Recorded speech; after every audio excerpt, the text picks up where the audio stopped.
Hi everyone, welcome to the Matrix Oracle. My name is Audrey.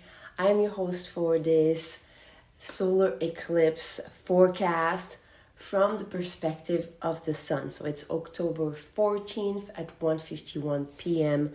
Eastern Time. I decided to look at the perspective of this huge event where there's a lot of realizations that are coming to the front for all of us collectively worldwide, because I was not seeing from the 3D point matrix why everything that we're noticing outside of our reality right now with all those conflicts was being created.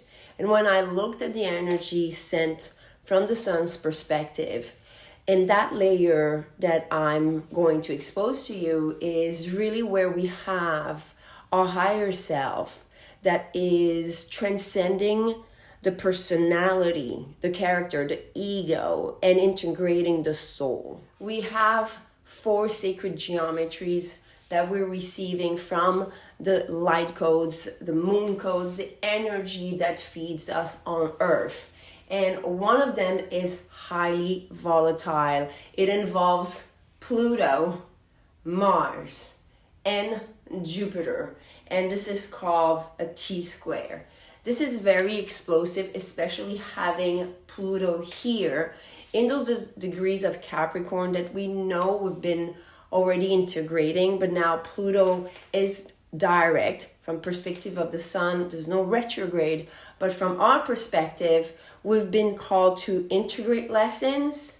And when the master teacher of transformation and power goes direct, we are being tested in terms of whether or not we integrated certain lessons. Now, what lessons are we facing with this T-square? We have Mars in the degrees of Scorpio that are talking about our inner wars. And that means that it could be reflected in the outside world. We have here Jupiter that is teaching us here, can we integrate the blessings from past lessons? Can we integrate the blessing from our inner conflict? Just this energy is meant to reveal to us our biases, is meant to reveal to us where we feel trapped, where we feel despair, where we're not able to transcend duality, which is what we're doing here on Earth.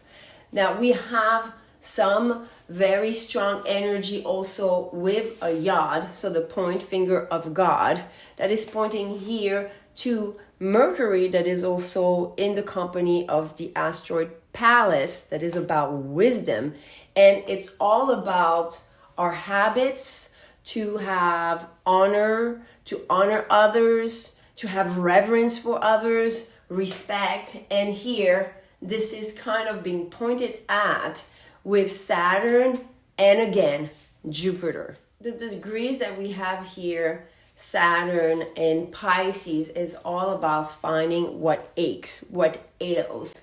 And from that point, can we actually grow from our lessons? You know, if you've ever had an injury, did you spend time, reviewing what was going on that created this incident? How are you getting back up? How are you recovering? Are you beating yourself up? Are you holding on to negative emotions? So there's a lot here that is forcing us to face what we're witnessing outside in terms of conflict and how we deal with this in our inner world. When we are able to do this type of inner world, we have a grand trine here that can allow us to bring more divine light on Earth.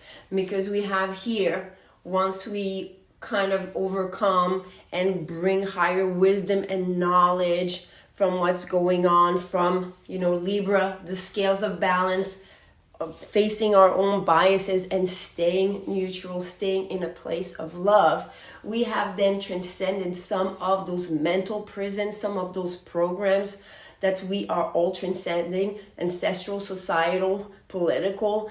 And here we have Venus in those degrees of Taurus that are steadfast in holding the light, in holding this higher vision of hope and love for everyone. We have this protective shield of fate that completes the grand trine that forms ultimately a kite, with Neptune that is trying to end the repetition of the things that we're seeing outwards, but really things that are probably also going on inside ourselves, you know, facing some of those conflicts.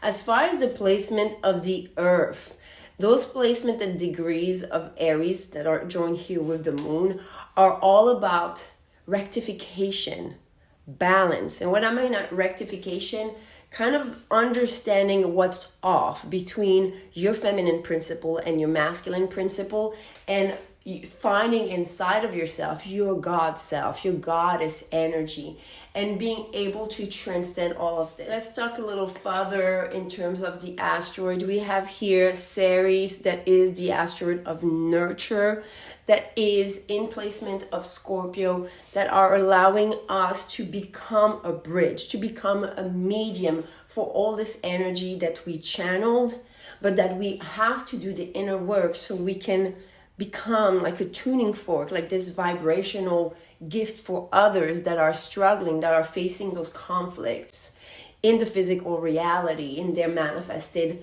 reality.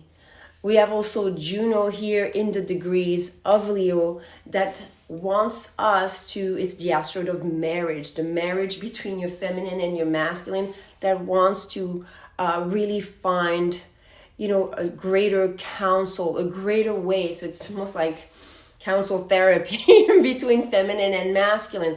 How can you merge those? How can you resolve your inner conflicts? I personally have been called to spend much more time with the people that I really love and having those deep conversations where, you know, if you have past things that you didn't really fully acknowledge, past painful things that you may have not realized hurt the other, try to just face those moments so everybody finds comfort and peace and forgiveness and more compassion.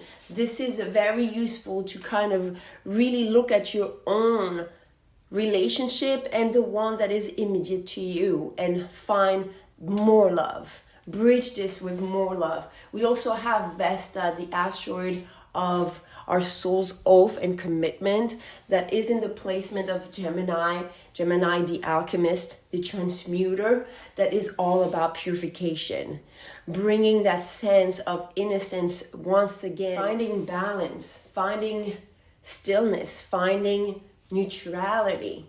I've been spending the last couple days really in this energy, focused on what I could bring for the collective in terms of support. And I'm working right now on releasing a frequency healing that is for the vertebrae that are connected to the psoas.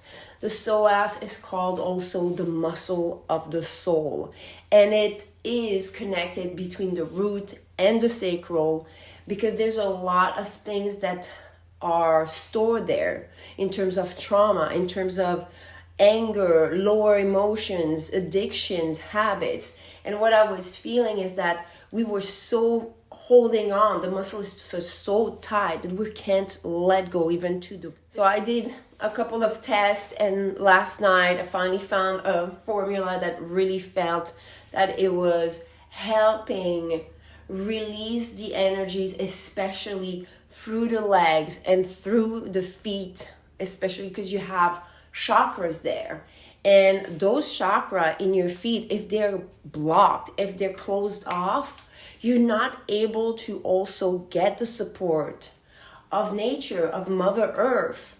You're not able also to release this data and information to the bigger mother that is all supporting us. And all this work that you're doing, all this inner work, inner peace, when you can release this energy and the earth integrates this, it vibrates and it is sent to everyone else. I want to say thank you before I finish this forecast, for the ones that are sending me donations, that know that I spend a lot of time composing and studying certain, frequencies that can help our body go through all of this collectively. So thank you so much. I trust this is supporting you. Thank you for being part of my journey. Namaste.